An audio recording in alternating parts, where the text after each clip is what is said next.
నల్గొండ జిల్లా కేంద్రంలోని స్థానిక రామగిరి శ్రీ సీతారామచంద్రస్వామి దేవాలయంలో బుధవారం శ్రీరామనవమి వేడుకలను ఘనంగా నిర్వహించారు.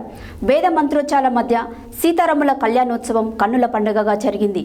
ఈ కళ్యాణోత్సవ కార్యక్రమంలో రాష్ట్ర రోడ్డు భవనాల సినిమాటోగ్రఫీ మంత్రి కోమటిరెడ్డి వెంకటరెడ్డితో పాటు మున్సిపల్ చైర్మన్ బురి శ్రీనివాసరెడ్డి దంపతులు పాల్గొని ప్రత్యేక పూజలు చేశారు. నల్గొండ జిల్లా కేంద్రంలోని స్థానిక రామగిరి శ్రీ సీతారామచంద్రస్వామి దేవాలయంలో బుధవారం శ్రీరామనవమి వేడుకలు ఘనంగా నిర్వహించారు. వేద మంత్రోచ్చరణల మధ్య సీతారాముల కళ్యాణోత్సవం కన్నుల పండుగగా జరిగింది.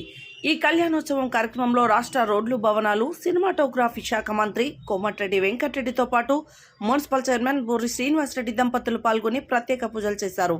ఈ సందర్భంగా మంత్రి కోమటిరెడ్డి మాట్లాడుతూ స్వామివారి ఆశీస్సులతో ప్రజలంతా సుఖశాంతులతో ఉండాలని ఆకాంక్షించారు.